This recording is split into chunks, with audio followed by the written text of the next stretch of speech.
Hey guys, welcome back to the channel and welcome back to episode 9 of Rock and Roll Religion, where we're talking about an absolutely legendary record today.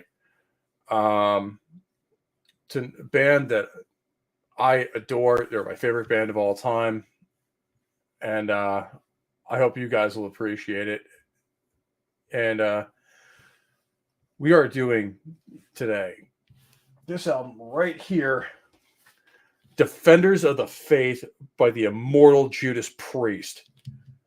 And here to help me do it is a friend of the channel. He's been in a bunch of streams that I've done in the chat, and a really, really good dude that I hope you guys will enjoy too. Please welcome SpydyrUnlimited to the channel. Hello, all. Thank you for having me. Really looking forward to this one. Oh yeah, man. I mean, this is going to be a fantastic experience because I know this is one of my favorite Priest records. It's probably one of yours. My favorite. There we go. And it's one of the, I will go as far as to say, one of the best heavy metal records ever recorded. Yeah, I can't disagree with you on that. Like, it's just, in terms of heaviness, hell yeah. Oh yeah, I mean, especially when you start off with a track like Free Will Burning. Yeah. Like, holy shit. That Free Will Burning. And you know what? This album often gets overlooked, I feel, too. Because I don't think it has the singles that like the previous albums had. It does and it doesn't. Because I think the singles on this song were singularly badly chosen, because you had songs like Some Heads Are Gonna Roll and stuff like that, where if you were going to do it, I would have done Rock Hard Ride Free, Jawbreaker, or The Sentinel as the single for this record. Definitely Rock Hard Ride Free, and that's one of my favorite Priest tracks, full stop. Yeah, forget it. That track, and I think wasn't Love Bites the first single, I think. Was it?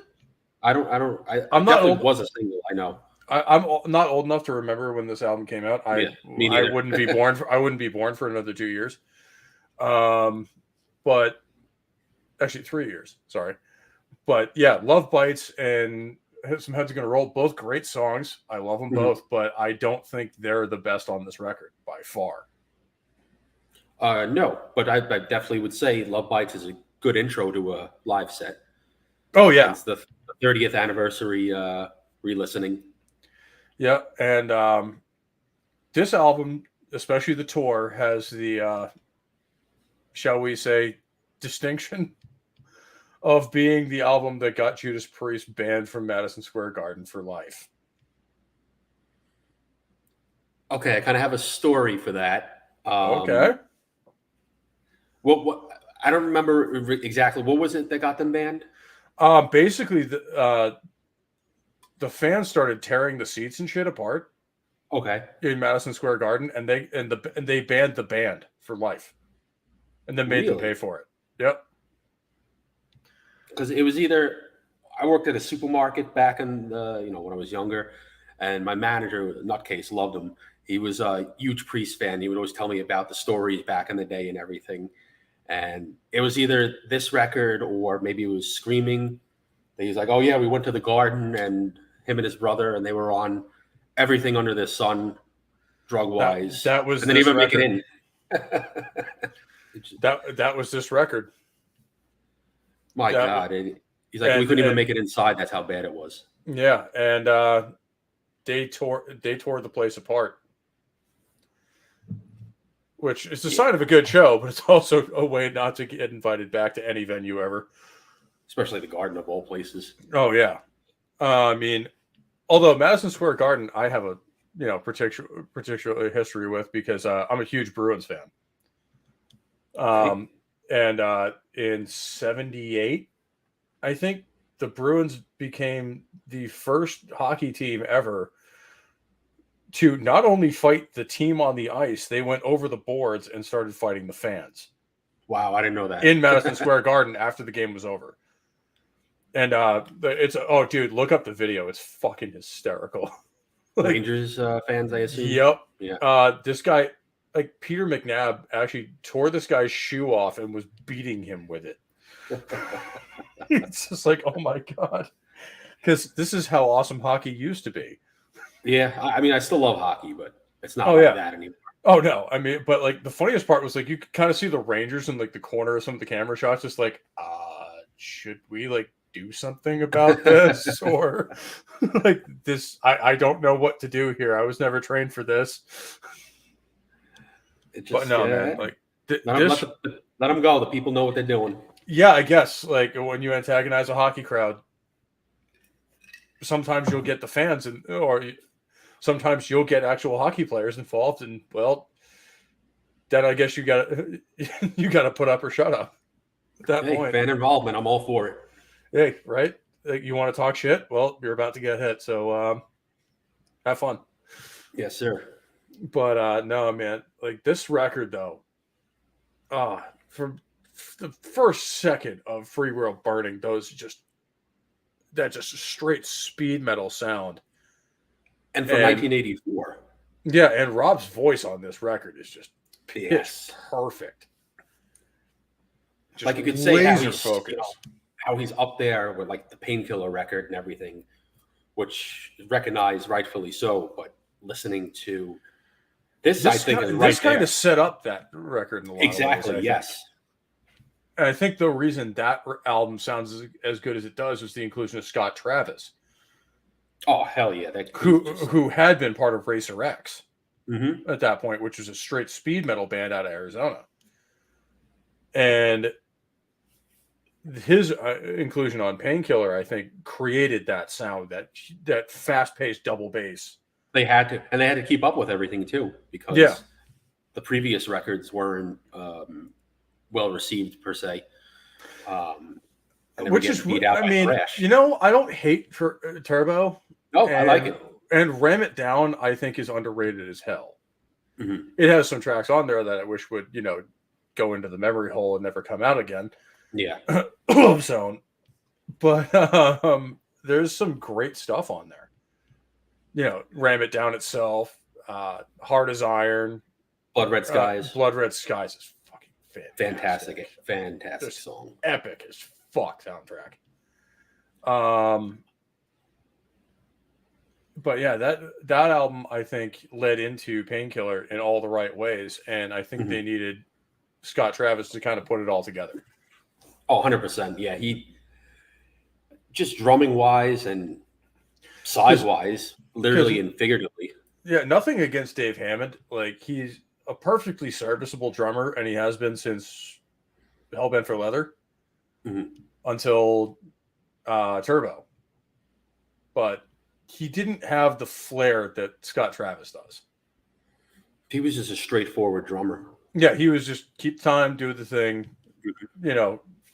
make sure you have a pretty good drum track. And you know what? There's nothing wrong with that. But he wasn't inspired like Scott Travis was. Like that initial drum intro to Painkiller. Mm-hmm. I'm pretty sure everyone who just threw that album on in 1990 was just like, holy fuck. Like, what the hell is going on here? What is this? It's almost like Ozzy era Sabbath fans throwing on Heaven and Hell for the first time and then hearing Neon Nights bellow out the speakers. Yeah, you're like, what the hell am I listening to? Yeah, it's definitely a rebirth. Yeah, it's just like, it's fantastic, but what the hell am I listening to? Mm-hmm.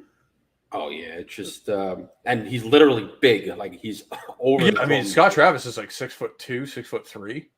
And so he towers over everything. It's just insane. Yeah, so like he's my size, so he can just like run that drum, and he can spread the drums out a lot too. Yeah, I love that the setup he has for live, how it's all spread out. And he's just going across, doing his thing. Let's take a second and say hi to the chat. Lovely Sherry is here. How's it going? The Sentinel's here. You still haven't freaking messaged me on Gilded yet, asshole. I need to talk to you about a certain record. I'm pretty sure you know which one it is. But I'm not doing it until you message me. So message me, dickhead. The Sentinel. We'll get to that. Oh yeah, we're gonna get to that track in a minute here. But I mean, even just Free Will Burning, just in your face. Oh yeah, like they didn't even have it. Like there was no preamble to this record. They just came in straight and punched you right in the face with Free Will Burning. Yeah, there was no rev up like Screaming for Vengeance with the Hellion. Yeah, I mean, oh dude, the Hellion. And by the way, I was the first one who really said this, but everyone agrees with me that the intro riff for the Hellion, or I mean the Hellion itself, is the same as Bismarck's riff by Sabaton. They straight up copied it. It added some flourishes and embellishments, but Really? the actual notes are the same. If you play them side by side, and listen to that. Yeah, if you play them side by side, they're damn near identical. Mm-hmm. Same thing with shit. I want to say Respite on the Spidal Fields by Ghost and Poison by Alice Cooper. The intro riff is identical. I didn't realize that until you had mentioned that. That was I said that. Like I'm like listening to it, I'm like, wait a minute, I've heard this riff before. If you sit down and listen to it, for sure, you're like, oh wow, yeah, it's identical. Mm-hmm. It's just like, oh shit, okay. You were saying maybe add a little different flair here or there. But that's what Sabaton did with the Hellion, and I really appreciate it because they added some flourishes where it needs to be and stuff like that, and they made it their own. And I have no problem with that, making it your own and paying homage to your influencers. No, absolutely not. I mean, as long as you recognize it, and you're not like Corthon from Bathory, like we were talking about last week, where he's just denied ever hearing about Venom before he decided to create Bathory. It's like, really? Come on. Yeah, it's like we all know. It's fine. It's pretty obvious. Just admit it. It's like be truthful about it, and it's like be more accepting. Like you only sound almost exactly like Venom. Came out 2 years after Venom did, mm-hmm. and had the exact same sound or a very similar musical style, and named yourselves after a song off of Venom's second record. Yeah, but they didn't copy him. They didn't know him. No, of course not. Not at all. These people they're so fake sometimes. Yeah, I mean that's the thing with in black metal, especially. Like somehow that scene just gets so bitchy about the dumbest things. It's so funny. Well, they kill each other. Yeah, that happens too. Yeah. Which fuck you, Vard. That man, I hated him before because I just think he's a pretentious douchebag. But after I found out about that stuff, I was just like, yeah, no. Real low life. Yeah. Just like, okay. You're like, no, fuck off. But hey, Papa Cotton's here. But yeah, man. And then going into something like Jawbreaker. The front half of this record is just fucking Titanic. Yeah, that first side is it's also progressive. Yeah. In a lot of ways, like it's Rob's vocals on Jawbreaker, hitting those high notes. I think it's high F he's hitting in that final chorus. Something crazy. I mean, he hits absolutely stupid notes on this record. Mm-hmm. Like he does throughout his early career and still does on some of the later stuff, which is impressive for a man his age. He was, the Angel of Retribution. And also on Halls of Valhalla on Redeemer of Souls. Yes, I forgot. He goes all the way down as far as he can, and then he just goes straight up to that freaking ring wraith shriek he's famous for. I love that. I love when, you hit the bottom and then go right up there. Oh, yeah. And that was just like, everyone's like, oh, well, he can't like scream like he used to. They were all saying that at the time. Mm-hmm. like, well, Rob's getting older, he can't sing like he used to, yada yada, and I guarantee that was in there just to prove them fucking wrong. It's I can't, can I listen to this shit? And there's also a difference between live and studio, of course. Oh yeah, I mean, but he can still do most of it live. I saw them live 2 years ago. I was supposed to see them live less than a month ago. Unfortunately, they had to cancel that show. Oh, really? Yep. What happened with that? Rob was feeling ill that day, so they had to cancel the show. Not sure what he's doing with. I don't know how I feel about the gray beard. Yeah, that's kind of interesting, but you know what? He's Rob fucking Halford. He can do whatever he wants. Yeah, he can do what he wants at this point. But nobody cares. Just like, okay, well, you're Rob Halford, and I'm the last one to talk about anyone growing a beard. Oh no! You got a fine beard. Don't worry. I just with the white and everything. It's just like probably passes Santa, heavy metal Santa. You know, which I wouldn't be opposed to. I would love for like a lot of like the old heads to do like a heavy metal Christmas album. Hell yeah, why not? It would be fucking awesome. Those songs are easy to turn into metal. I mean, fucking Twisted Sister did it. I mean, hell, Motorhead did it with Merry Fucking Christmas. Rest in peace. Oh man, that was a blow to the whole community when those guys went. Because I missed him when I was out in LA by 2 days, like meeting him. I've never actually seen them live, and I've only seen them live twice. I've never actually seen it, and now I never will. And actually, I saw them with Priest. Really? That had to be a hell of a show. It was. This was the first time I saw Priest, and it was on the Nostradamus tour. It was not Testament. A great time to get into Priest, but you know. Yeah. Opening was Testament. Ooh, yes. Then Motorhead. Then Heaven and Hell. Oh man, so you saw Black Sabbath too? Yep.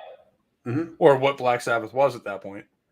I call them Sabbath, but I think people know it as Heaven and Hell, so I kind of got to go. Well, I mean, that's due to Sharon Osbourne's influence, which, fuck you, Sharon Osbourne. Don't get me started. It's Black Goddamn Sabbath, and you know it. Mm-hmm. Just because your husband got fired doesn't make the band any different. Mm-hmm. And then Judas Priest headlining that. That's 3 out of the 4. Yeah. With Iron Maiden being the only one who's absent. They would have to do a really short show, though. Oh, yeah. I mean, especially these days, it would be Iron Maiden who's headlining. Just due to their draw and their numbers. And their stage show alone is just incredible. Oh, their stage show is fucking ridiculous. Although the stage show for this record was fucking ridiculous. Like, if I can pull up the album art here. Hang on. Oh, we're talking about Defenders, right? Yep. All right. It was an interesting. It was kind of like from what I saw, like an industrial setup. Yeah, that's not coming up for some reason. Huh. That usually works. Okay, well, we're not going to have that. That's unfortunate. Oh well. I had a little slideshow available for it, and I do have it on my shirt if people needed a reference. I love that album cover. Oh yeah. But they actually built that machine for the stage show. Oh, interesting. I didn't know that. Yeah, I don't know if they used it much or just for the Defenders tour, but they actually did build that machine for the tour. And it was up in the background. Just sticking out, looking out at everybody. Yep, and I think that was the drum riser. Was it real? Oh, that would make sense. Yeah, so Dave was up on the top of the drum, on top of the thing's head, and like I think either Glenn or KK would be in the palms of the machine. It would kind of raise them or lower them. And that's really cool. It's fucking awesome. You know, and that's the kind of showmanship. The battle too.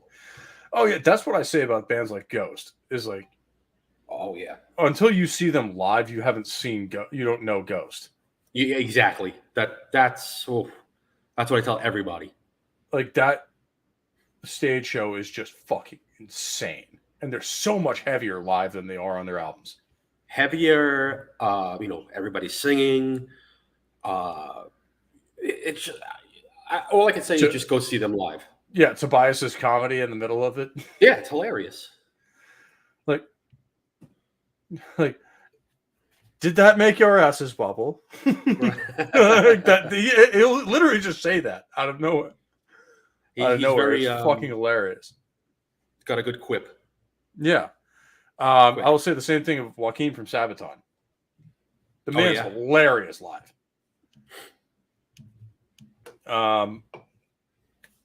Priest is actually not very communicative with the audience live, at least not on the tour I saw, which is odd.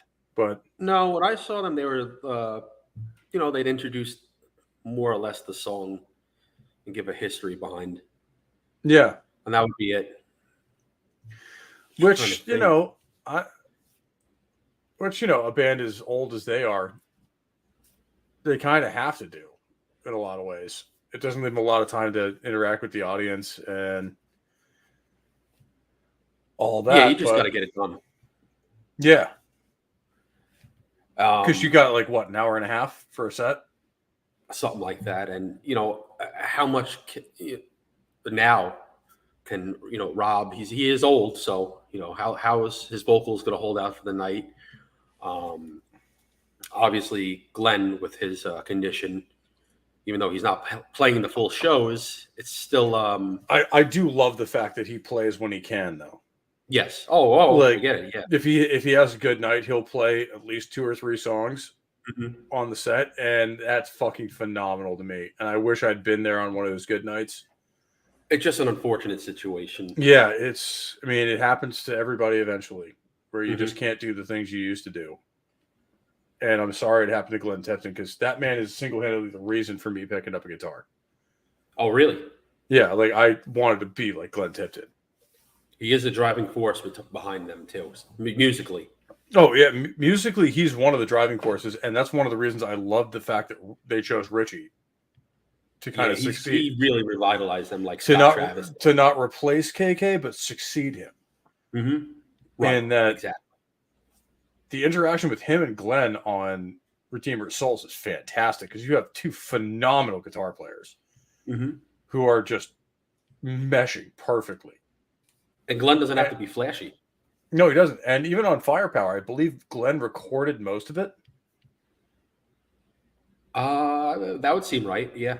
And then he basically had to bow out of the tour because his condition was just too advanced. Yeah, For those of you who don't know, Glenn is suffering from Parkinson's, so he can't play every day and every show, unfortunately. But he is there every night regardless. He is. He's out on tour. That would have been his perfect chance to bow out of the band and just be like, hey, I got to go. But he's still involved with the writing team. He's still involved on tour. He's still helping out every way he can. And that shows you the commitment he has to that band. It's all, that's his life. Yeah, that's been what he's been doing since he was probably in his early 20s. So at this point, we lose each other here? Nope, you just froze for a second. Oh, I'm sorry. All right. But yeah, that has to be just he's given at this point 50 years to that band. 50 years. And that's how you know these guys are in it for the long haul, and they don't give a shit about the money. They're there for the fucking music, because first of all, you don't play heavy metal to make money. No. For anyone will tell you that. And second of all, when you do something for 50 years, they've outlasted bands that showed up 20 years later. Yes. Bands like Slayer. Done. They came in over a decade later. And don't get me wrong, great band, did what they had to do, and then they left. And now they're done. Although Kerry King is making noises of how, it may have been too early, whatever. Yeah, well, so he opens his mouth like he always does. Yeah, which I've never been a huge fan of him as a guitarist anyway. His rhythm stuff is fine. Yeah, I really enjoy rhythm in that. Totally. But as soon as he goes into a solo, it sounds like you just took someone who's having a seizure and put a guitar in his hand. Yeah, I kind of just want to stick my head into like a meat grinder. Yeah, it's just like, oh God, why? It Like, no. sucks. It's just like, Let Jeff Hanneman do it. and That's why he was there. And Jeff was the rhythm guitarist, and he was a better lead than Gary was. Unfortunately, he wasn't a founding member of the band, so that happened. But anyway, like moving on into Rock Hard Ride Free. Love it. Love that intro. Probably one of, if not the best Priest tracks of all time. It's certainly my favorite from them. Sing along. Rock hard, ride free. Yeah. And like it was an ethos that fucking carried throughout the ages and became one of the, rallying cries of heavy metal. Yeah, that one. Oh man, I keep going back. I gravitate toward the guitar playing because I am a guitarist. No, me too. That song and the one following, just that's what you got to listen to for this album if you want to learn guitar and stuff like that. Just it's those tracks that make guitar fun. Oh yeah, I mean, and that they were just showing off. Yeah. Mm-hmm. It's like they were showing everything they were capable of doing, and it's pretty much everything you can do with 6 strings. Yeah, they were all over it, and they were doing harmonized solos and freaking basically what Marines would call talking guns, where one of them is playing a part of it and then leads into the other one playing the second part of it, and that's been a Priest staple for a long time. Oh yeah, they were like, I think they were probably the first to really, they didn't invent it, but pioneer it. Oh yeah, I mean, they were certainly one of the ones that made it popular in the 70s.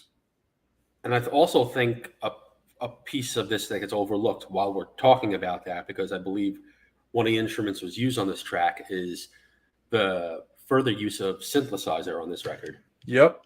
This was about the time synths came in to heavy metal, especially. I know Maiden was using them extensively. Priest started using them extensively, and they really... and they were here and there on the previous album, too. Yeah, they were around on Screaming for Vengeance, but they were just kind of little touches here and there. Yeah. Whereas this was the first one where it was prominent use of them in terms of an actual instrument. And I said to Amber on our review of anyone who says synths and keyboards don't belong in heavy metal, I don't know what the fuck you're talking about. They've been a part of it since pretty much its inception. Well, they part of music. I mean, look at Rainbow. Yeah, Rainbow. Like they've been using it since '76. Or Deep Purple. Come on, you can't. You just if there's a certain form. Yeah, I mean, Deep Purple had a Hammond organ from minute 1 in like '69. Hey, if there's music that doesn't call for it, then that's fine. I'm totally cool with that. But to say it doesn't work, or then you're totally a bullshitter. As what Loopy was saying, Iron Butterfly. Yep, they are certainly famous for it too. And that 70s rock fan is in the chat, dude. If you want to jump in, just let me know. I'll shoot you the link. Yeah, man. I'm always glad to stream with him. I'm actually going to be on a panel with him on Monday. Oh, yes, you had mentioned that. The similar bands. I love just talking this stuff. Oh, man. Like, this is my favorite. I mean, let's face it. Man, my beard hides it most of the time, but where's my pendant? There it is. I have a Judas Priest emblem hanging around my neck every day. So it's safe to say they're your favorite band? Oh, yeah. Oh, yeah. And it's funny that 70s mentions Uriah Heep. They were the opening band when I saw Priest in 2019. Interesting. And they were fantastic. I think I know one song by them. Yeah, most songs, like most people know like one or two from them, and I knew like one. I think Easy Living, Okay, I think and that's it. then they're very Deep Purple like. I think they started like a couple of years before Deep Purple, if I'm not mistaken. They might have, yeah. But they've done a ton of records, and they still sound fantastic. Good for them. You know, I love when bands are able to still go out and do that. Yeah, I Priest, mean, you said that earlier. Priest, Saxon, freaking Black Sabbath, right up into the end of their run with 13, And which I was really glad they were able to get the original lineup back together to do one last album, and it's a good album. mm-hmm. In 13. Yeah, it that's was how really you good. that's how you had to Bunker. end it. Wasn't one bad song on there. Yeah, I mean, there was songs I like more than the others. Of course, yeah. The overall thing was pretty good. It's like, this is what you are. This is what works. This is what people like. Like, this is what you started as, and this is what you're going out on, and I loved the hell out of it. I mean, they literally finished. The last sound was the thunderstorm and the bell. Yep, which is how they began their whole career with Black Sabbath itself. How it started everything. It's one of the first riffs I learned how to play, too. That riff never gets old.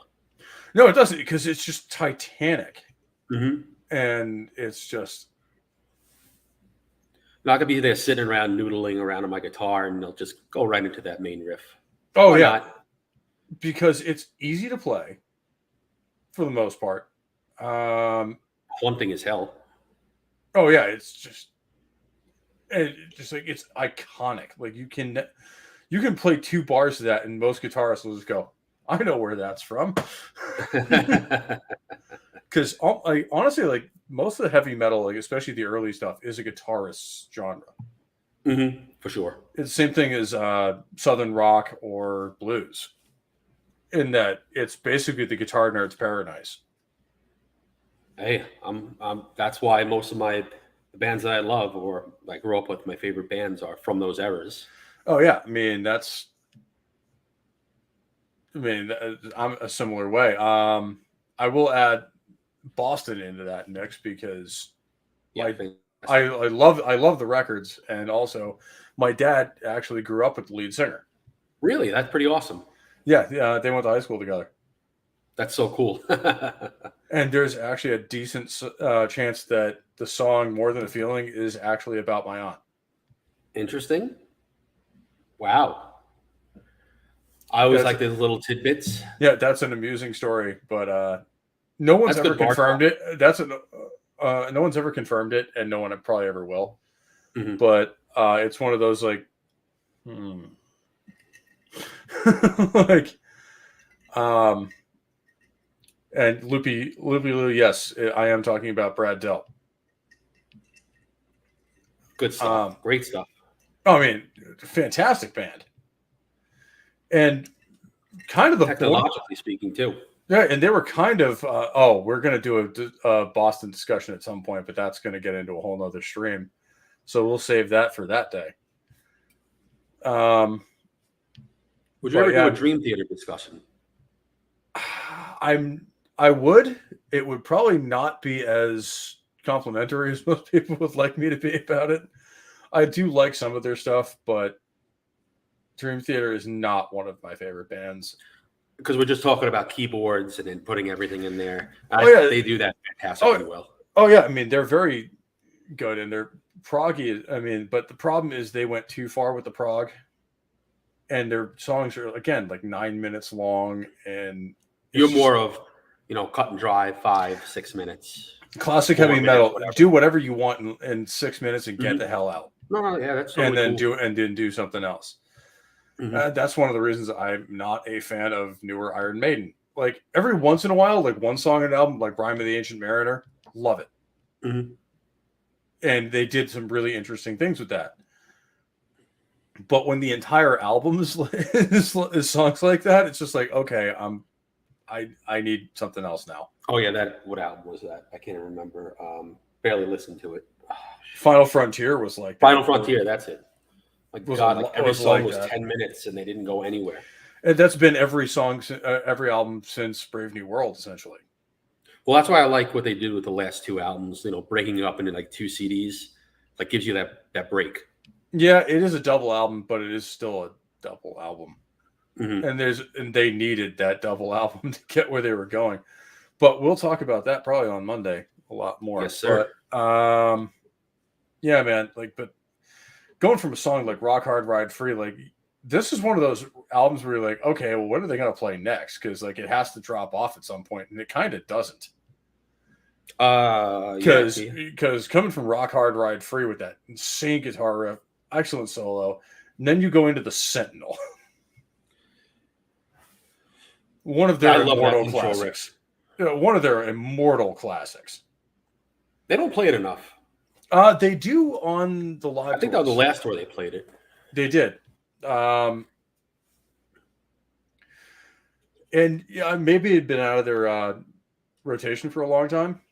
Mm-hmm. But yeah, it's one of their classics. It's one of the things that I think more people should know about, and it's one of the ones you'll never hear on the radio for unknown reasons. That song too is progressive. Yeah, in its own right. But you'll also have just from a radio play standpoint, you'll hear Breaking the Law, and you've got another thing coming. Mm-hmm. The Sentinel, there's no reason they can't play it on the radio. They just don't. No.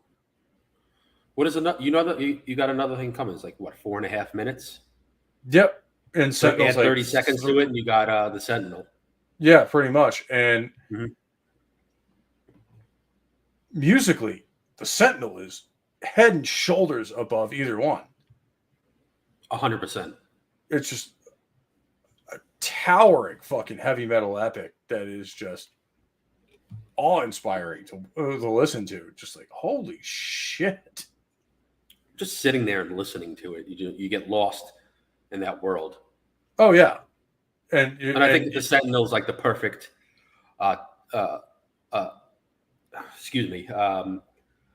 correctly titled track for that song because of that reason.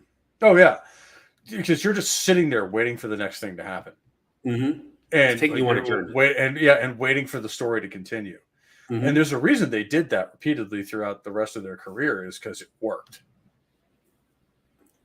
And everyone's just sitting there yeah, okay. And then what happened? Yeah, I mean, with Rock Hard, Ride Free, Sentinel, it just keeps building up. And those were the perfect precursors to get to that next level for them.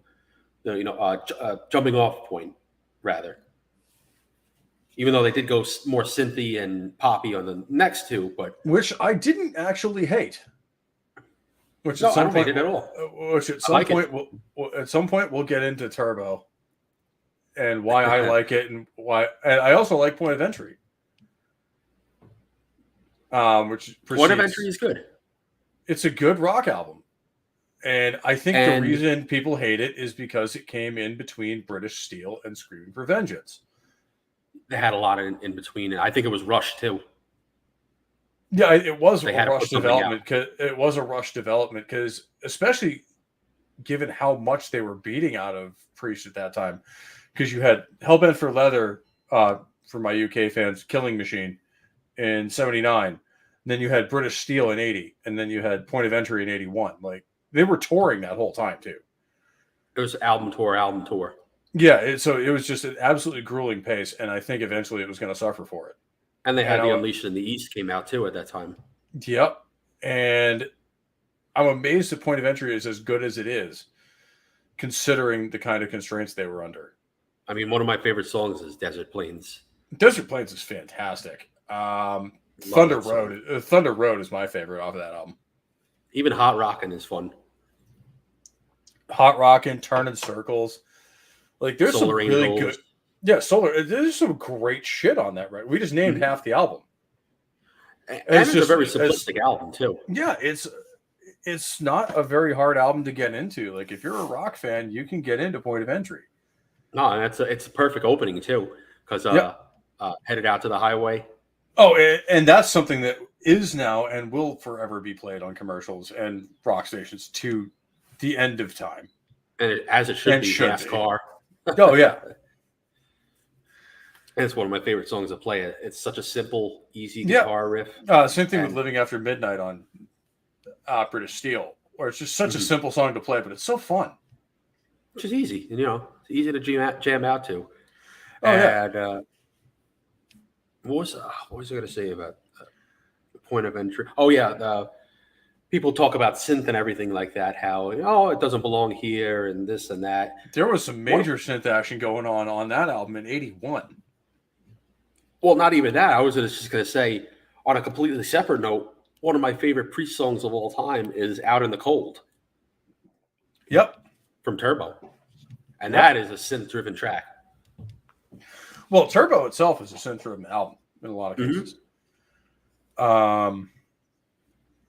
There's a lot of synth, and you know what? I think that's what turns some people off, and I think there is an overuse of it. I think maybe they found where the outer limit was on what people would accept with a synth track on a heavy metal record.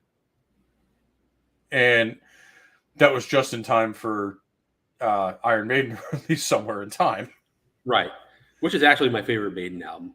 Honestly, like, it's not my favorite album because Power Slave exists. But it is right up there. Like, you have songs like Wasted Years. Wasted Years, Stranger in a Strange Land. Stranger in a Strange Land, Alexander the Great, like, just titanic tracks from Maiden. Sea of Madness, that riff is insane. And I think where they jumped the shark a little bit was Seventh Son. I'm not a big fan of that record. I do like it. I like parts of that record, but they kind of go off in a really weird way. And I think they never really recovered until Brave New World. And then they went right back off again and did their prog thing. Which I like precisely one song off of Dance of Death, being Passchendaele. That is one of the greatest songs ever. And I love that song. Oh, I love it, but the rest of the album is just kind of it's a pretty good record. Like it's a subpar Iron Maiden record. I mean, it's not 80s Maiden, but it's pretty awesome. But that's the thing, is I hold them to that standard of their previous output. I hold Priest to the same standard, but the thing is, Priest meets that standard, and Maiden doesn't. I'd say the only exception with Priest was I think we said it before the stream, was Nostradamus. Yep. Where I would love that as a Glenn Tipton side project or something like that, but it just doesn't sound like Priest. I mean, musically, great. No, I mean, it's fantastic musically, but it just doesn't have the feel of a Judas Priest record. But I want a Firepower, or I want a Angel of Retribution. Exactly, and a lot of those songs were overlong. They were kind of pompous, like the exact shit that Priest records aren't. Yes. So it was one of those, like, if you released that as a side project or something like that, I'd probably enjoy it a lot more than I do. Because I came in expecting a Judas Priest record, and that's not what we got. You know what? It was a one-off too. They had never really done that before. Yeah, and you know what? I appreciate bands doing that from time to time. Not everyone's going to be a winner, and not everything you guys do is going to be popular. Mm-hmm. And I think it's amazing that Priests have done as well as they have at figuring out not only what sounds good, but what's popular into the mainstream over the 50 years they've been in business. Yes. They've adapted and taken it to another level. Yeah, and they're still one of the big boys to this day. Mm-hmm. Still selling out arenas, going everywhere, and they're still just. They're called the metal gods for a reason. Mm-hmm. They are they had a hand in determining what heavy metal even means. Literally. Yeah, like both musically and in the ethos that we all ascribe to. Like it's almost part of like they story. Wrote it. Yeah, like they wrote it. Literally. wrote about it, and they do it. That's part of the live set too, that they promote. Oh yeah, Giving the fans, the headbangers, all that. Like, you're part of this. You helped us with this. You're part of the heavy metal journey. That's where the name of this record comes from, and that's why I named my Gilded server after it. Is Defenders of the Faith. Like, you are the defenders of the faith. Mm-hmm. Like, as long as we keep listening and keep talking about these fucking records, it'll never die. Exactly. And this is the perfect album that never stops with that too. Yeah, and that was the reason behind the naming of this album, and a couple of songs we'll get to later that were designed to be played live. I have no doubt, because it sounds perfect for that.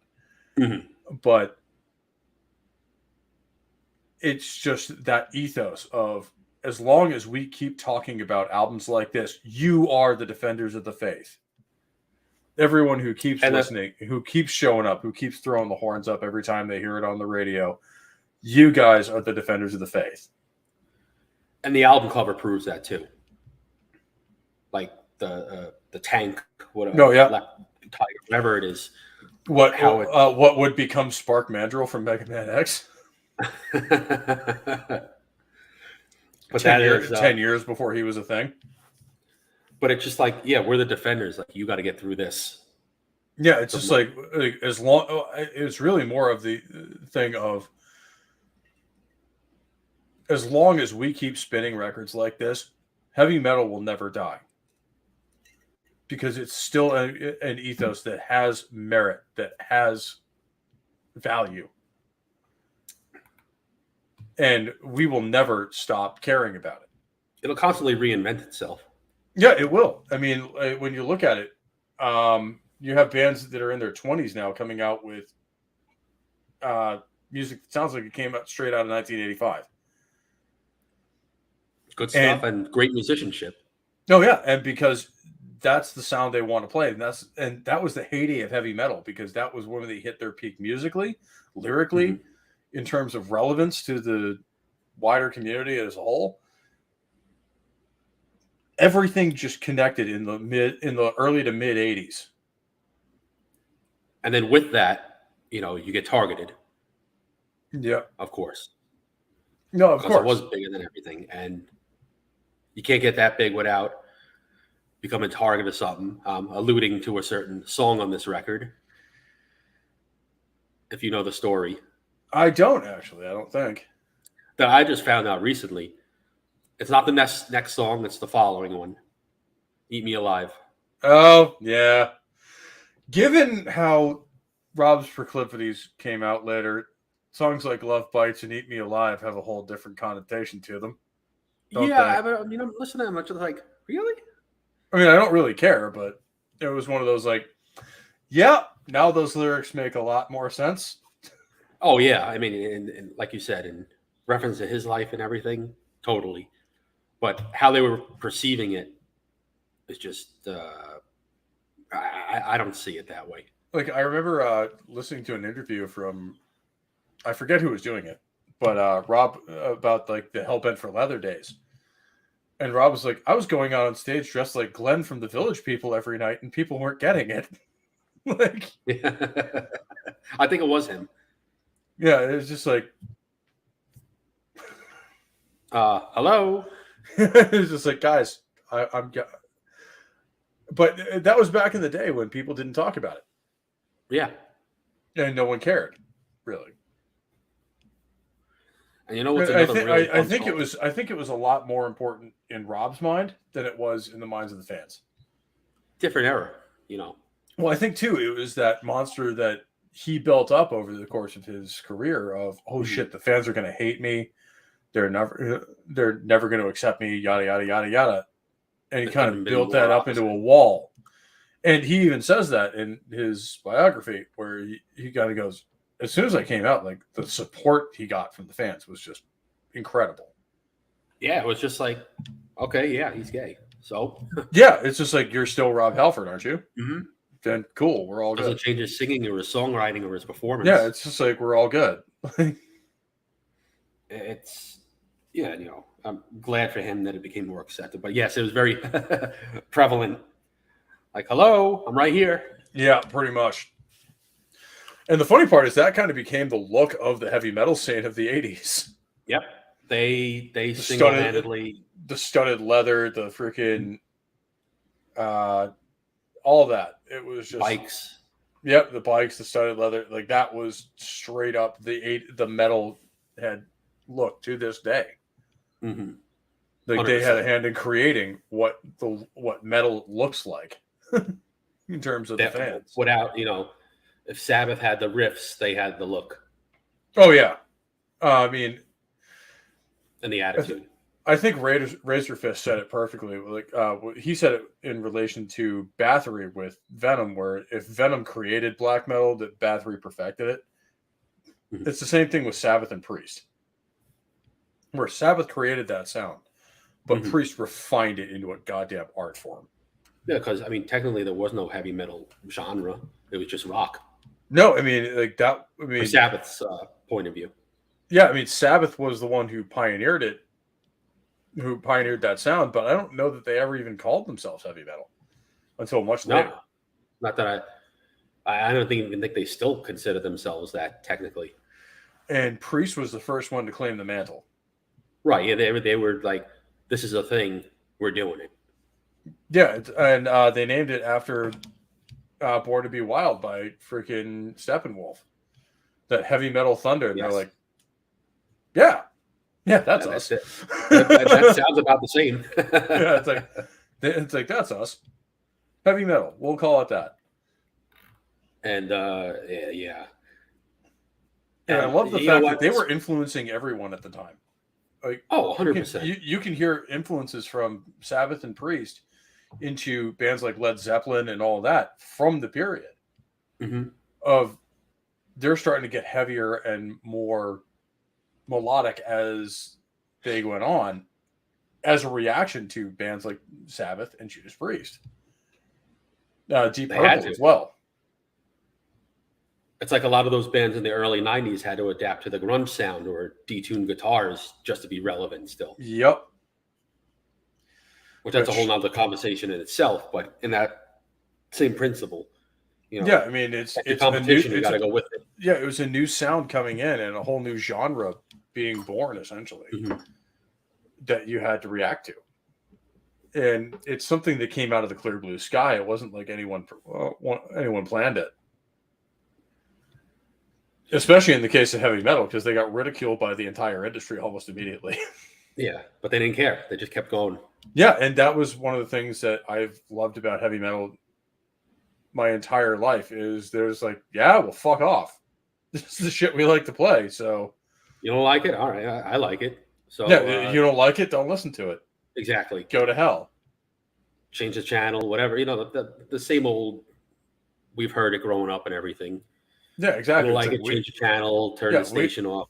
We love this shit, so go to hell. Why should I depress myself? Yeah, right. Because you don't like it. Well, and that's kind of, I mean, it's funny how those arguments keep coming up, isn't it? Well, history does repeat itself, doesn't it? It doesn't repeat itself so much as it rhymes. All right, I can get on board with that. But for sure, in reference to this record, even starting out with something like side 2, because people also got, for younger people, I mean, we're younger, having sides to a record was also like having a new start to a record, side 2.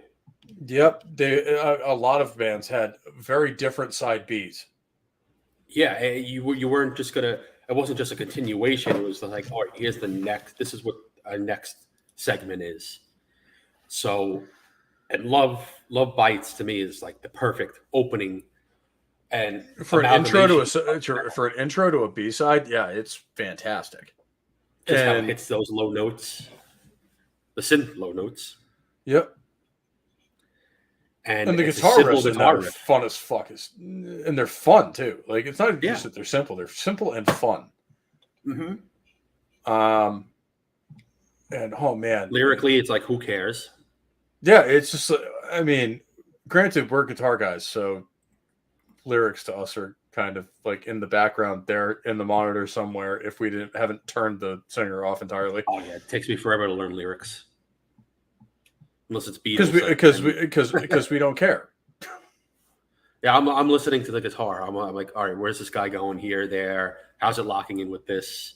Yeah, and other than that, we just don't give a fuck. Mhm. Just like, okay, the singer's saying that. Okay, whatever. That's his job or her job. I'll do that. You Like, do that, I'll do this. To me, the vocals are another instrument in the band. 100%. And the vocal style has to fit in with the sound of the band. It's an instrument, yeah. It's like you are just another instrument as part of that whole. Now, It's like, publicly, you're the face of the band, usually, because you're the one out there singing. Right. Being, Rob Halford or Alice Cooper or Freddie Mercury from Queen. But you take care of your voice the way you would take care of your hands. Guitar or drums. It's very similar of like, you protect the shit out of your voice because that is the way you play, essentially. Yeah, I mean, you're hitting different notes just organically. Yeah, and it takes a lot of talent to do it, and some people just can't. Like they biologically can't do it. Mm-hmm. Oh yeah, it's definitely with guys like Rob Halford. Like there are guys who just cannot get up to that range, or that register that he can. Mm-hmm. Most people can't. So, it amazes me how like they can go from doing that. It sounds like bleeding vocals, spitting up blood, and then just having a normal conversation with you a couple of minutes later. Yeah. And it's just doing things that the human vocal cords were never meant to do. Mm-hmm. Like that, ring race shriek that Rob is famous for, or some of Freddie's 4-octave fucking changes in 2 seconds. It's just like, what? The drop of a dime. He just went up 4 octaves. He's just kind of sitting there at the very low end, just kind of lounge singer-esque, just kind of just hanging out. And then just ramps right up into full-on fucking Freddie Mercury. It's just like, wait, what? And that's why he's one of the best. So you can do that shit cold? Sitting down. Yeah, so you can do that shit sitting down cold? What? Mm-hmm. Why? How? This is heresy. You can't do that. But that's why they're legends. But vocally, this album to me it showcases that as well. Oh yeah, I mean, Scream for Vengeance did that as well. Mm-hmm. Oh yeah. This is a part 2 to Scream for Vengeance to me. Yeah, like honestly, like you can almost not choose between the two because this is Scream for Vengeance Part 2. Mm-hmm. They carried on with that same theme, more or less. And you can't go wrong with either one. I mean, obviously, I have a favorite. Mm-hmm. Oh, right. But I wonder which one that is. Yeah, right. But you can't really go wrong either way. And this was Priest at the height of their popularity and success. And they were just killing it, track after driving track. force, and you can tell it in all the songs too. Yep. Like they were fucking on a mission. You get something like Eat Me Alive that just keeps on driving that riff. It follows the vocal lines, just in your face. We said it before, Free Will Burning, Jawbreaker, Rock Hard, Ride Free. The Sentinel, certainly. They're just, in your face. This is what it is. Like, this is Judas fucking Priest. Yes, exactly. Welcome. And then you get progressive, the Sentinel, Rock Hard, Ride Free. Let's add some synth into it. Love Bites. And let's get a little dark and gloomy, slow it down with Night Comes Down. Yeah. Even though it's heavy as hell. Oh, yeah, it is. It's a slower track, but holy shit. Dark as hell. And the guitar work in that song is just beautiful. Amazing. Too. And then you close out the album with the last two tracks, which are Heavy Duty and Defenders of the Faith. I love how they did it like that. And that was clearly meant to be played live. It's from the drum beat of the beginning of Heavy Duty. That was made to be their We Will Rock You. Oh yeah, totally that. And splitting the track up too, I think it was very smart. Well, they've done that on at least one track for most of their records, split up two of their best songs to kind of come up with one coherent sound. Short, simple, sweet. They did it on Screaming for Vengeance right at the beginning of the record with The Hellion and Electric Eye. Yep. And then they did it on this one with Heavy Duty into Defenders of the Faith itself. Even Sad Wings of Destiny, they had Dreamer, Deceiver, and the Deceiver. Yep, that's right. Yeah. And which you guys want to hear an absolutely fucking ridiculous vocal performance from Rob Halford. Go listen to that's those the songs. Dreamer, Deceiver, and Deceiver, or Victim of Changes. Oh man. Which they actually played Victim of Changes when I saw them live, and he can still hit those notes. Yeah, when I saw them, they played it, and I think they played it a little slower musically. It wasn't as fast. But he can still hit all of those high notes, and that scream at the end, just like, holy shit! You're like 70 You're 70 years old. How are you still doing this? So docile. Yeah, just a nice Englishman. Yeah, just like a nice, polite old Englishman that can then just go into that fucking ring rage shriek. It's just great. Like, what? And it's a good, that end of that is a good tribute to the fans, too. Everybody singing along. We are the defenders of the faith. And it's good fist pumping. And that was the entire intent of the album, was to get the fan base into the genre in that way of, hey, this is who we are, and you are the defenders of it. Like, we will be here as long as you want us to be. Yep. Sing along, make it crowd participation. So what they have always been about is make the fans part of the experience, part of the show. Yeah. And there have been bands that have done that phenomenally well in the past. Queen comes to mind, especially with their set from Live Aid in '85, where he just made the audience part of the show. Made 100,000 people just singing right along with him. Yeah. And he was just not to forget the people, millions watching across the world. Yeah. And that was just the people who were there. Right. And that was one of the world's first live concerts in terms of actually being broadcast live. Yeah, something like that. I don't think they had many before. I know that they had the US Festival, but I don't think it was like widespread like that. No, and Priest was actually there too. They were on the American side of it.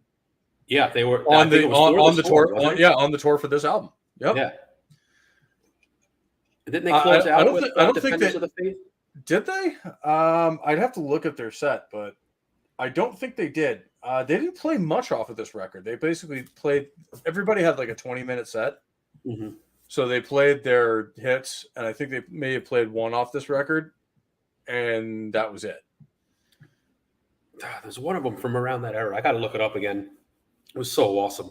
But we're also talking a band that even at that point in their career, you're having a debate on what to put on a live set in terms of your hits, because you've had so many. I mean, you had how many in just the past 4 years? Yeah, 1979 to 1982, 83. Yeah, me and 70s were talking about this in our Saxon review.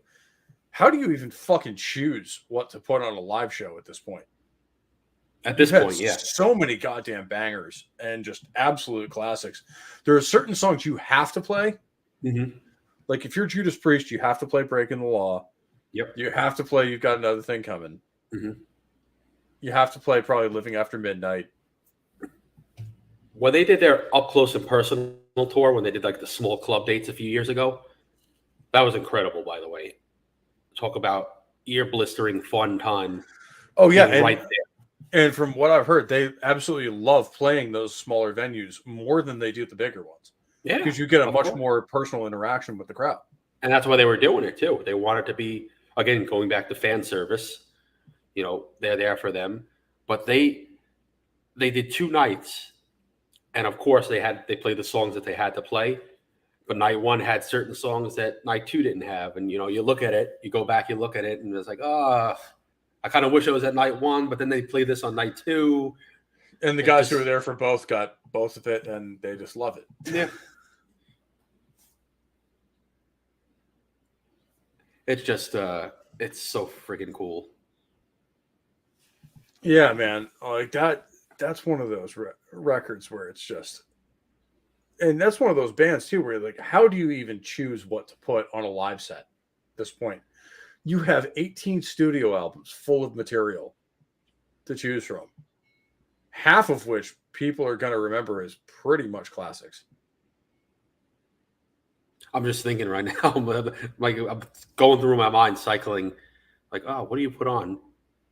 Like, I think was the last tour, didn't they do like one from each album, just like as a representation? Well, not one from each album, but they did do a lot more deep cuts. Starbreaker was on the docket when I showed them, or when I saw them, and a couple of other ones.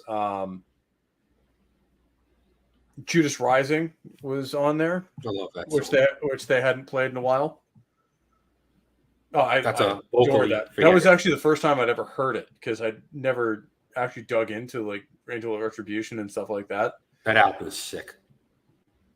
Oh, it's great. But I'd never really dug into it until that point. Mm-hmm. And I'm like, oh, what song is this? Oh, Judas Rising. That's on Angel of Retribution, the one I don't own. Vocally in your face. Yep, and just that and Hellrider are the two standouts for that freaking album. That, oh shoot, I even love what's that? The single that was off that Revolution. Yep, Revolution's pretty good. Just a simple, easy riff that rocks. And you know what? That's a lot of Priest's more popular stuff. Is just simple hard rock or trad heavy metal riffs that just kick ass. Yeah. And sometimes less is more. Yep. Like, look at songs like Living After Midnight. Is it my favorite Priest track? No. Is it a fucking fantastic song? Absolutely. I agree with you wholeheartedly on that. I don't have to listen to it, but you know what you're saying is totally right. It just like three chords that everybody could sing to. Yep. And the best part about that is pretty much everyone's heard it. So I've never heard of Judas Priest or whatever. Like Living After Midnight. You've heard it. Or Breaking the Law. Oh yeah. Yeah, you've heard Judas Priest then, haven't you? Yeah, a lot of people don't realize that. It's pretty it's everywhere. Yeah, they are. I mean, I think I was at a club once, and a fucking club where it's playing bounce music and shit like that, and I think in between the songs I had Living After Midnight or something. It was something like, oh, I can get off to this. Yeah, right? Just like, all right. Easy, I'm probably one of the only people standing here who actually knows where this song is from, but but it's there. That's the whole thing. It's gone beyond the genre at this point. It's become just part of wider culture. And again, simplicity also factors into this album as well. Defenders of like the simplicity of the Heavy Duty and songs like songs like Love Bites or Heavy Duty.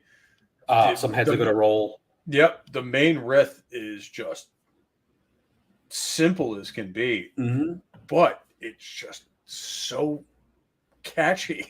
It's catchy that you just can't help but love it and remember it. And that's a talent all into its own. It's just like, yeah, you're just going to remember half of this album. because we want you to. Yeah, so you go from everything from thrash, blistering intros to high screams, power, To straight out speed metal. speed metal, progressive, and then simplistic hard rock anthem riffs. Yeah.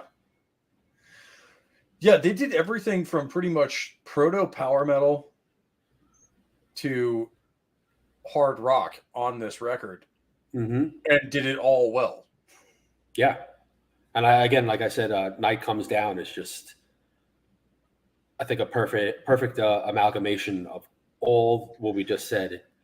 And that heavy fucking riff in the middle of the chorus too is just gorgeous. And how he holds out the note in when the night comes down. Yep. It makes you feel like, oh man, this is dark, man. There's something going on here. Oh man, like that's what I love with the guitar is you can impart emotions to certain notes so fucking well with a guitar that you can't with any other instrument. Yeah, it's a part of you. It's another arm. It's another limb. Yeah, and also you can use guitars to make you feel a certain way. Like if you play it a certain way, you'll feel sad. Like it's just literally an ingrained reaction from people at this point. It's like playing a minor chord. You want to make people feel sad, but I'm probably the only one that gets happy off of hearing something like that. Yeah, well, you'll always have the weird ones, won't you? Just like, oh, play the D minor chord, and it's like, oh, but it's like, oh, it's so beautiful. It's so happy, and flowers and everything. I'll do it all day. Yeah, everyone's just like, okay, that one's the musician. Yeah, he knows what I'm doing. But it doesn't even. The funny part with Priest too is even being a musician and knowing what they're doing doesn't change the magic of what they did, and doesn't change my enjoyment of it in any way. In fact, I think it enhances it. Oh yeah, for sure. It's like I see what you're trying to do, and I'm all about it. And man, what's the best way I can put this? Forgive me. You know what? You pretty much you said it in that respect. I think I'm just overthinking it at that point. Yeah, it's just like you know what you're trying to do. I know what you're trying to do, and you did it beautifully, and I can't be more supportive of it. And they were the only ones to do it. Yeah, pretty much at that point. They were just absolutely on fire. And this was the height of their popularity too. Like 82 to 84. These guys were on top of the fucking world. Arenas, stadiums. Getting banned from Madison Square Garden. Yep. Most famous arena in the world you get banned from. Amazing. Yep. That makes sense why they're every time back in New York they never played the Garden. Yep, they can't. They're still banned. They played everywhere else but there. Yep, they're still banned from Madison Square Garden apparently. Yeah, because they went to a couple of other arenas around, and it was just a pain in the ass to get to. Which, you know, that had to be some extra vindictiveness on the part of like the manager of the arena back then, because you know he's not still there. But that's become like etched in stone of Judas Priest is never allowed to play another fucking concert in this venue. Period. In all reality, it's probably someone like that had a grudge. Even though you could have, like they had Guns N' Roses tore apart arenas, and they went back and played there. And it must have been something must have happened. Could have, speculating behind the scenes with their manager and whoever runs everything over there. It's like just out of spite, they're never playing here again. But we'll say it was part of the arena. Yeah, pretty much. But hypothetically speaking. At the same time, too, it was kind of one of those we get the excuse to upgrade everything in the facility and blame it on this one band. Yeah. And the insurance will pay for it. So it's time for remodeling. Yeah. And according to Glenn, apparently, like he went to catch like a Knicks game or something like that, and he was in New York. And he managed to sneak his way into Madison Square Garden because apparently not only the band, but the members of the band are banned from there. That's crazy. Like they went full fucking nuclear on this one. Like they personally are not allowed in the arena. I can get the band, but individually, what does one guy got to do? But apparently one of the ushers recognized him and went like, "Hey, thanks for the new seats." As he was like walking by him. So at least the low level guys have a sense of humor about it. Yeah. Hey, they're just there for a job to get paid and everything. Yeah, exactly. They don't give a fuck about the arena. But man, that I thought that was hilarious that they're like the one band out of everything that's happened in Madison Square Garden. They're the ones to get banned out of there. Yeah. Guns N' Roses, it won't go on till like midnight. People are starting fires and trashing shit. But they're still allowed to go on there. That was 5 years later, though. Yeah. Oh, I'm just saying, like, they could do that and then be welcome back. But like really, Judas Priest? They're pretty innocent guys.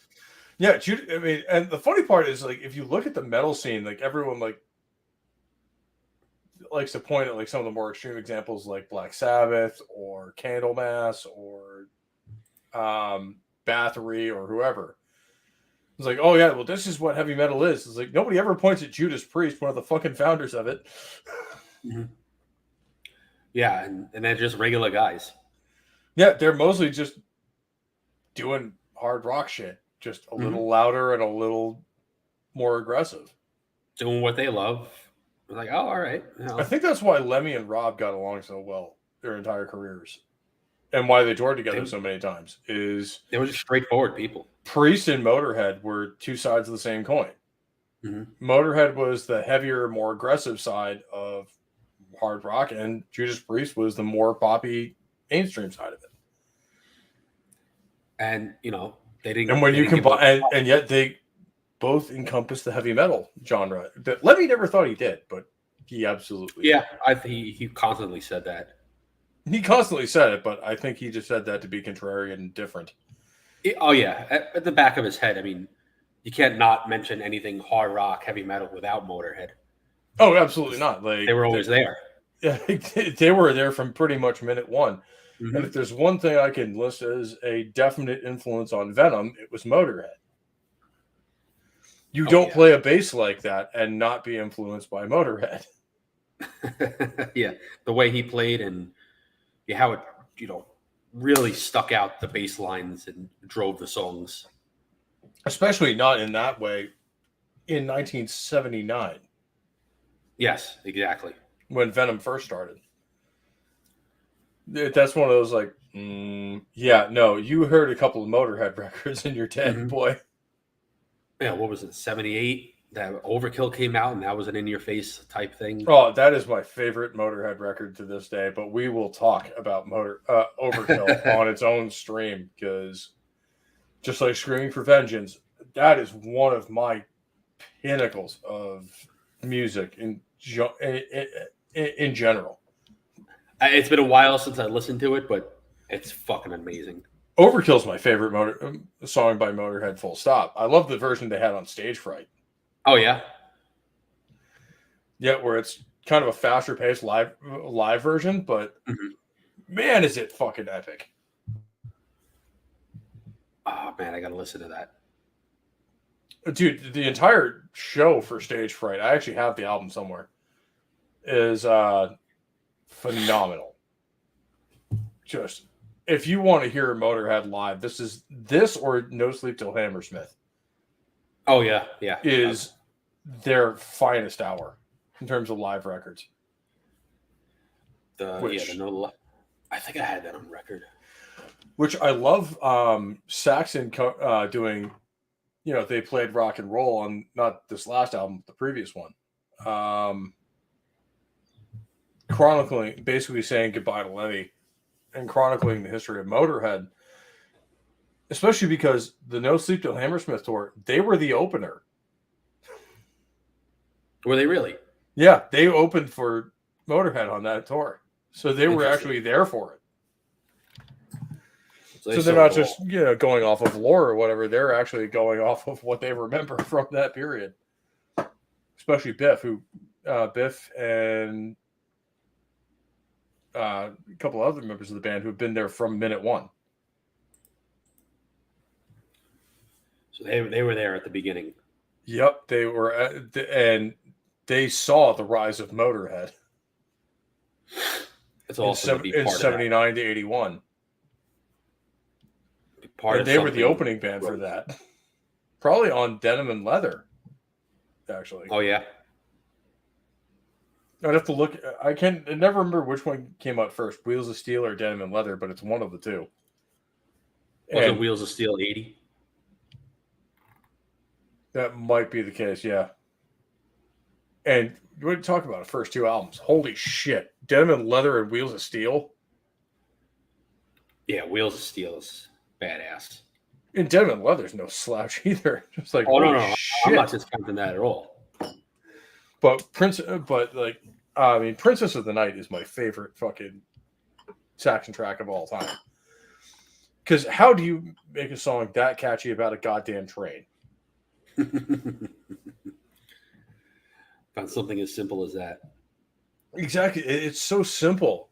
Although I will say their new album has fucking contenders for like the best song they've ever done. It's not coming up. Songs like The Pilgrimage or if you're like it. What's that? The newest Saxon album? Yep, Carpe Diem is the name of the album. Me and 70s and Nick did a stream on it, and holy shit, this record is phenomenal. And, oh, there it is. Okay. To me, The Pilgrimage is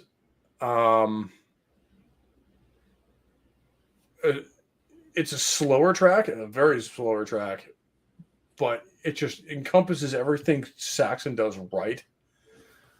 It's almost like on Firepower. Well, I probably shouldn't talk too much about that because I'm talking with Nick on Thursday about Firepower. Great record. That was supposed to be my first ever episode of Rock and Roll Religion way back in the day. But due to various etheric events, it's actually ended up being Bad Magic by Motorhead, which is a fantastic fucking record, and you should all listen to it. That was the last one, wasn't it? That was their final release, yeah. Yes, okay. And you can kind of tell, as like if you're an old school Motorhead fan, his voice was a lot weaker. Oh, he was on his way out. And I think he knew it. And I think that album was his goodbye to the fans. Yeah, I mean, smoke as much as he did and drink as much as he did every day. Oh, yeah. I mean, he had to know. That catches up with you. He was lucky to make it to 70. Mm-hmm. Like I said, I missed him by 2 days. Well, 1 day even, really. Like the tour ended one day and he was going to be there tomorrow in LA. Yeah. But that was one of those guys he didn't give a shit. He just played what he played and he liked living the way he lived. And that's the whole thing. Obviously, you got to compromise with everything, but just be you. Do what you got to do. And that was the thing with Lemmy is he never did compromise. He just lived the way he did. Yeah. He did what he wanted to do. And managed to create one of the most legendary rock bands of all time in the process. He's the only exception, I would say, to that, because. All right, so 70s Rock Fan has a request, and normally I would say no, but since it's you, I guess we can just rewind the entire stream and just do it all over again, just for you. Or you could just press that, rewind button that's right there. But no, man, like bands like Priest or Motorhead, like we're seeing a renaissance in metal right now, but I don't know that any of them will ever equal the originals. No. Yeah, In terms of you can't. impact or skill level, you can't. It was also a different time, also. That's true. This was an entirely new genre at the time, whereas no matter how much technically you're like them, Mm-hmm. or how well you copy them or try to be like them, they were the ones who created it. So you're never going to get to their point. You know what I mean? And for the sake of argument, they back then they didn't have access to everything that most people have today. Like Oh, that's absolutely true as I well. can get a pedal or something, whatever, to make me sound like Priest, but they only sound like that because maybe they had one amp with this certain wire, whatever, and this guitar, and that's all they had to use to make it work.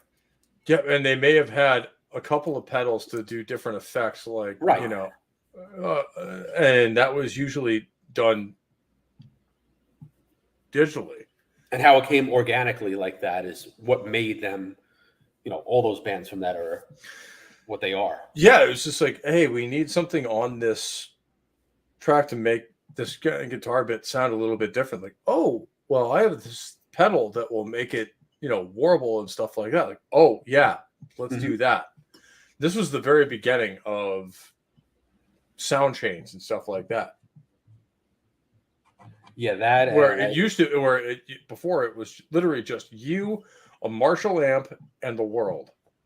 Yeah, the world is the perfect way to put it too. That's a perfect segue for what I wanted to say. Is back then you couldn't just go online and watch videos and see them. You had to wait till they came around. You had to release it on vinyl. Yeah.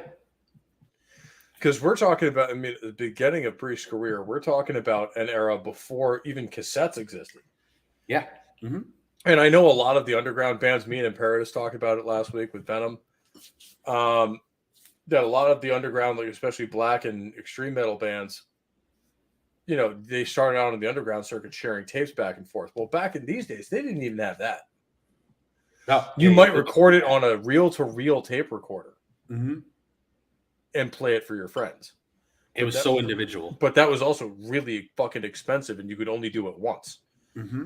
Yeah, because that was a trick once. Because cassettes were not recordable or not rewritable back then. Mm-hmm. Actually, cassettes didn't exist. But the reel-to-reel stuff was not re-recordable. Whereas even a cassette tape in the 70s and 80s, you could write over what was on there. Mm-hmm. At least a couple of times before the sound quality really started degrading. Yeah, I don't know how many, but you could definitely just put it in and go over it, and then it's like, all right. You could record over it at least once, probably twice. Just with and you hear Metallica with the Black Album talk about how many bands of tape they just had. Mm-hmm. And that was in an era where they had cassette, and it's just imagine tape. Yep. You had to be on your game to get it all done. And a previous guest has requested that we do a retrospective on one of Metallica's albums, and I would love to do it, and I would love for you to be part of it because I think it'd be an awesome. Reload? She wants to. They want to do Master of Puppets. Oh, okay. And I have some interesting opinions on Master of Puppets that may make me very unpopular in this space. But will load or reload? You don't want to do those? No. I have zero interest in doing anything after the Black Album. The Black Album is the one I grew up with, mm-hmm. and it's the one I ended up. It's the one that changed their sound, really. Oh yeah, and everyone was kind of on board with the Black Album when it was an interesting experiment for Metallica to go and do something different. Mm-hmm. I don't think anyone saw it being the direction Metallica would go for the next 25 years. Or the following to the point where they've just come back to it now with parts of Hardwired to Self-Destruct, which is I'm not that big of a fan of, but there are some actual thrash metal songs on that record. Oh yeah, like Spit Out the Bone, Atlas Rise, Murder One. It's just like, okay, you guys actually remember what Metallica is supposed to be. Yeah. This is what you should have sounded like all along. But there's also a lot of clunkers on there too. Which Yeah, like, come on, move on from this. But they're trying to get it. I think they're finally getting it through their fucking heads that this is where they always should have been. Every couple of years as opposed to every 10 years. Yeah. Just to run it through. And I'm not saying that to be facetious. I'm like, hey, put out an album every couple of years. It may not be good, but it'll get the bad stuff out and the experimentation. You know, Iron Maiden just might be listening to you on that one, because they produce every couple of years they'll throw out an album that's absolute trash. Oh well, I don't know. I beg to differ on that one. But that'll be our next little debate. I think we'll need a moderator for that one. The thing is, trying to find a moderator in this space who doesn't feel one way or the other on Iron Maiden is yeah. It's kind of tricky. But the newer albums just don't do it for most of the fans. And we keep coming back to it like a battered goddamn spouse, where we'll come back to where they're they'll release an album. It's like, oh, okay, well, they won't do it to me again. They promised this time. They said they'll change, and it's the same fucking shit. Overlong, uninteresting tracks. I mean, Senjutsu is an hour and a half. Yes, I think that's about right. The last 3 songs are 30 minutes. Which that should tell you alone what the fuck is going on. There's only 10 songs on the whole album. Yeah, and I threw it on the other day. Just I'm like, you know what? It can't possibly be as bad as I remember. I'll throw it on and see what I think. I forgot I was listening to the album halfway through. Oh, no. I have a different take on that album. It's just not a fun record to listen to. It's just like, okay. It is a darker record. And in that regard. It is. And it's so I can see it definitely getting harder. It's much slower and more down paced. And at a point it becomes narcoleptic. We're just like, okay, you've done this riff for 2 minutes now. Can we do something else, please? Well, I'm telling you, we got to have this debate. Oh, yeah, we are. And I hope we never have that debate on Priest. Oh, no, I think we pretty much hammered Priest out pretty well. I hope they never get to that point where they're just trying to doing Priest things because it sounds like Priest things. I don't think so. I just think I've never seen that on any of their records, and I hope they never get to that point, because at that point I'll be like, okay, you guys are basically just doing shit to do shit at this point. Right. Call it a career. I think they know that like Firepower was the one to top it off at. They're talking about doing another one. There's nothing wrong with that, but if they said, hey, Firepower is our last record, you don't even have to do a record. Yeah, if they were to come out tomorrow and be like, hey, we can't do another record, everybody's just too old and beat up. Yeah, I get it. And like, hey, Firepower is going to be the cap on our career and this last couple of years of touring. Everyone would just be like, cool. You put out a fucking fantastic record. Yeah, it was like, that was one of the best records you've ever done. Mm-hmm. And that was your last output. Go out on a high note and fucking bow out. That and like I was saying, you don't even have to put out another album. You could just put a single out, a couple of singles, an EP. Yeah. Although they apparently have an idea for an album that they're really behind. Really? Yeah. From what I'm hearing out of Richie and Rob and a couple of the other guys, they really, really are working on another album. You know what? Bring it on. And if it's anywhere near the caliber of Firepower, holy shit, are we in? That's gonna be hard to top. Like that was an immortal classic. Mm-hmm. Like that's one of those. Like it stands up there with Defenders of the Faith, with fucking Screaming for Vengeance, with Painkiller. Like, for sure. Oh yeah, it's gonna be one of those albums that's hard. And doing one of those records when you're 48 years into your career, that's hard to do. and having Richie revitalize that. Oh, and his sound is all over Firepower. Oh, Including my personal favorite, the twin track of Guardians and Rising from Ruins. oh, okay. But his guitar, his signature on the guitar is all over those two tracks and all over the album in general. And I could not be happier about it. I love Spectre. Spectre's a fucking great track. Mm-hmm. Traitor's Gate is another one. Oh yeah, absolutely fucking Titanic. Traitor's Gate. That was the one. That's right after Spectre, right? Yep. Yeah. And even Sea Lightning of Red, even though that was a single, that was still cool. Yeah, even Sea of Red, which is supposed to be like the down-paced ballad that closed out the album, still has. Yeah, they did a lot of down tune on this too. Yeah. I forget which one it was. It was earlier on, and maybe it was like Evil Never Dies or something like that. That would probably be the slowest one on the. There was one of them that was on side A, essentially. Like, holy shit! Most of their shit's dropped in. Most of the new record, or most of the records, are drop tuned. Well, aren't the newer ones? I know the newer ones are like half step down. Yeah, they're. Most of the Priest stuff is drop D. A lot but of it I think is, yeah. a lot of the newer stuff might be drop C. That's really low. Or E sharp. I would probably say it would be D sharp. Yeah. C sounds very low, especially for like Rob or someone like that. But they can make it work, so it doesn't even matter. Yeah, drop C sounds like, the old school black metal stuff where they're basically playing a bass.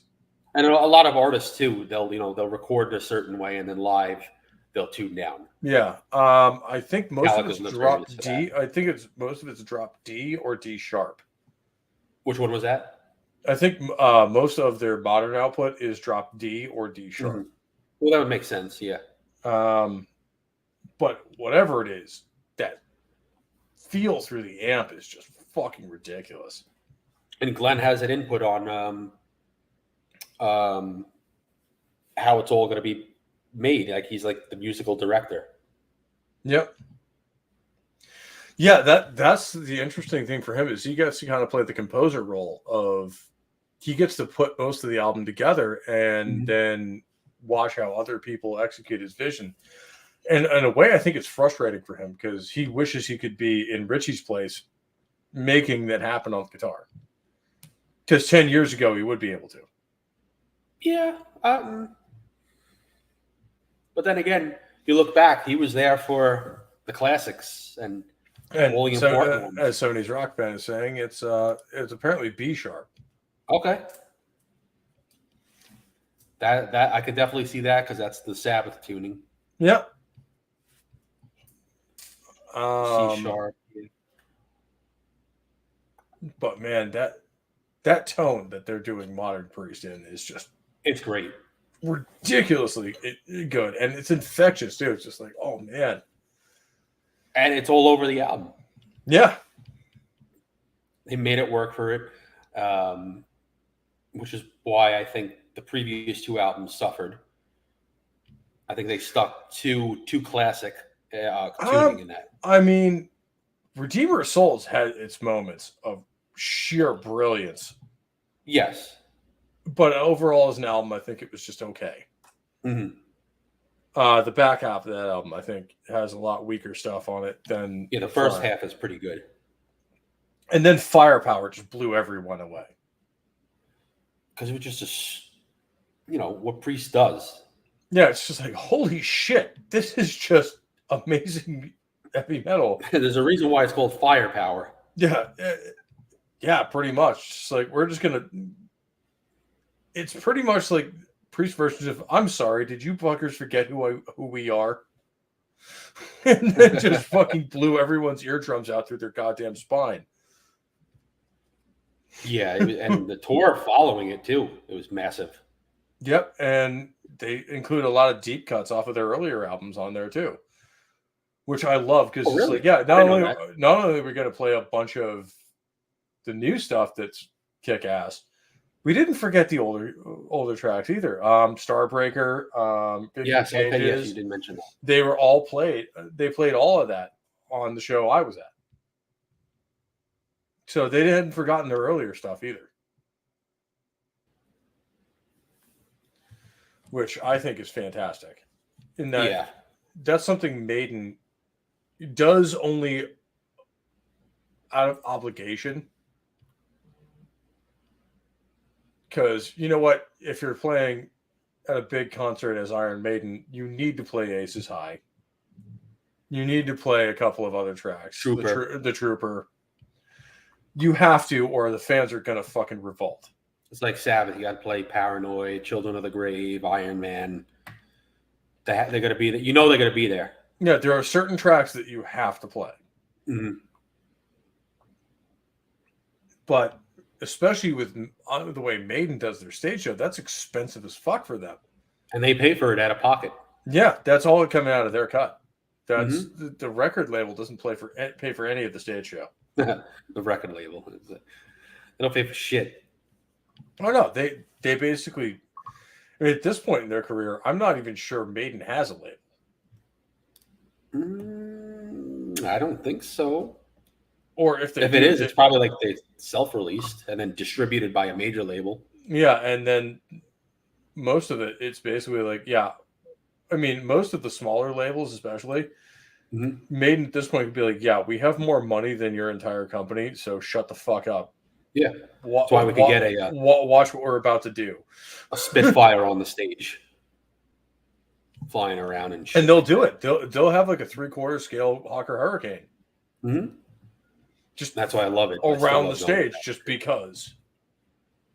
And apparently, Bruce Dickinson is actually a honorary Royal Air Force captain.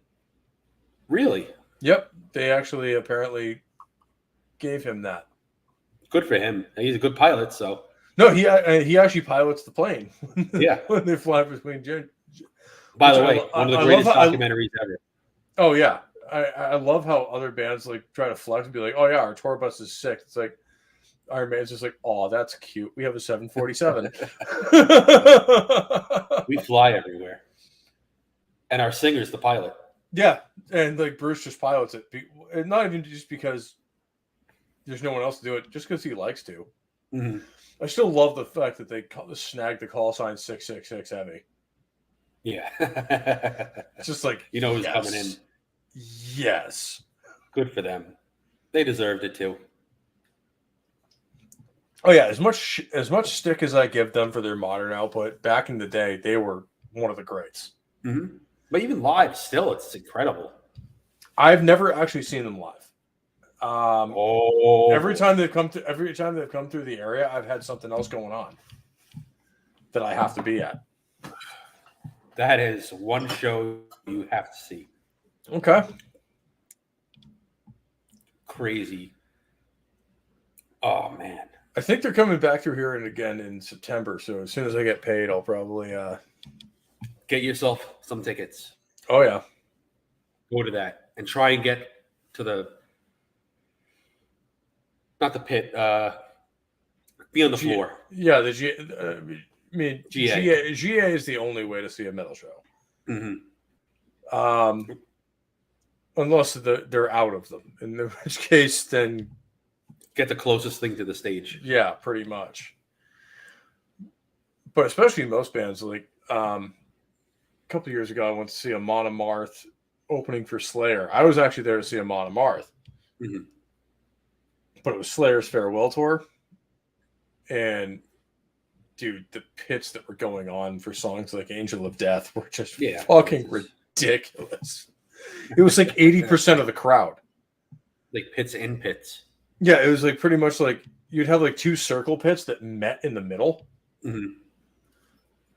So it was just like we just kind of absorbed each other and like, oh man. It was pretty much like if you didn't want to be in the pit, you were on the way outer edge of the crowd, or you were up by the bar getting a beer. Yeah, that would be much. me. I'm done with my pit days.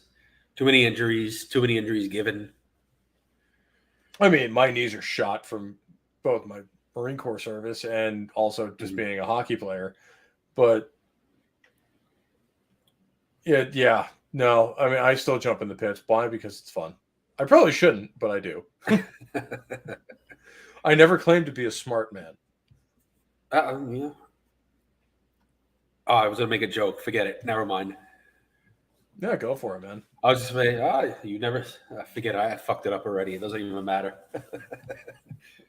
Fair enough. I'll leave it at that. But yeah, man, like this record has to be in the rock and roll hall. I mean, the heavy metal hall of fame. Not that that one will ever exist. Just on its own merits. And because of the era it came out of, like you said, they were at the top of their game. Yeah, I mean, this was 1984. Mm-hmm. This was the height of heavy metal, and this was the height of Judas Priest. It didn't get any bigger than this. No, I mean, this was just straight up. This is in your probably face. the closest they got to actual mainstream success. I'd say it's about accurate. Either that or, well, yeah. Some songs off of Turbo, I think, got. I was going to say a few Turbo songs. Yeah, I think Turbo Lover might have charted higher. Mm-hmm. But the album itself did badly. But this is also a platinum selling album. Mm-hmm.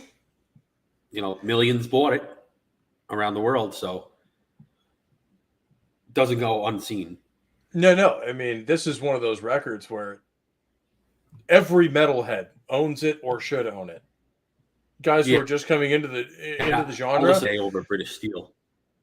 Oh yeah, absolutely. I mean, British Steel is not even in my top five for Priest records, and just for a couple of songs on that record, you should own it. Being Breaking You don't have the to Law. be old to be wise. Yep, that one's another one.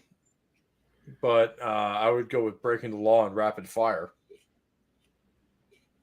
Rapid Fire. I love the last song, Steeler. Steeler's good. Yeah. Steeler, right? Am I correct Yep. about that? Oh, no, I don't know if sorry. it's the last song. AC/DC Squealer. I don't know if it's the last song on the record, but it's a good one. Mm-hmm. Steeler is one of the sound that's on that track or on that record. But yeah, man, like this is the period of Priest where they can do no wrong. Yeah. Mm-hmm. Like pretty much from 78 with Stained Class up until 86 with Turbo, they are just killing it. Every track they release just turns to gold. Wasn't this the first record where it started getting like colorful on stage, or did they officially start that with like Turbo? I think this one was mostly pretty standard for them. Mm-hmm. No, I think the Turbo Tour was the one where they started trying to bring in more colors and stuff like that. And the laser shows and all that. Yeah, I don't think that first of all, I think the technology in 84 was extremely expensive. Oh, so for sure. Yeah. They didn't go anywhere near that if they could avoid it. Mm-hmm. But it wouldn't surprise me if they had some laser shows for the introduction of, the Beastie. And I just realized why my fucking thing doesn't work. I didn't add it to the stream. Oh, there it is. So this thing right here used to be in the back of every show on the tour. They had an animatronic monster. Yeah, that's crazy. That was. I gotta look at that footage again. Yeah, I don't know that there's much footage of it. Because I've never seen much. And never seen much of that stuff. And when I was doing research, at least on YouTube for this, all I saw was 80s Rob Halford, and we got pictures of that, and I have a picture of the back of the album, which you can see how early that Judas Priest emblem started developing. Yeah. It's more widespread there. Yep. And then obviously, oh yeah, that's the last slide. I forgot the other two. The other two pictures I had weren't a file format that was compatible with this, Okay. so it couldn't show it. But I love that fucking font. It's a fun font. And It's if just in your anyone can, face, you know what it means. and if anyone can do like my channel title in that kind of font, please let me know and send it to me. I will pay you whatever the hell it's worth. Anybody out there listening, if you could do that. Because that's my idea of a channel banner. And it looks I think it looks great. Oh, yeah. Especially with that chrome steel look to it. And it's totally, 80s metal. Oh, yeah. I mean, there's it. there's a reason everyone copied these guys. Mm-hmm. Because they were just like, yeah, Priest is doing that. And, oh, man. Just in general, this record is just a high point for them. The pinnacle was this and Vengeance. Screaming for Vengeance and Defenders of the Faith, I think you're absolutely right on, are two halves of the same coin. Yes. Of Priest at their absolute goddamn best. Mm-hmm. Guitar-wise, vocally, musically, and there's nothing wrong with that. No, I mean, like, this is Glenn and KK at their absolute peak. Mm-hmm. And they do everything on this record. They shred, they do melodic stuff, mm-hmm. They do epic riffs, they do all of it. Everything you want a guitarist to do, they do on this record. It's happening over there.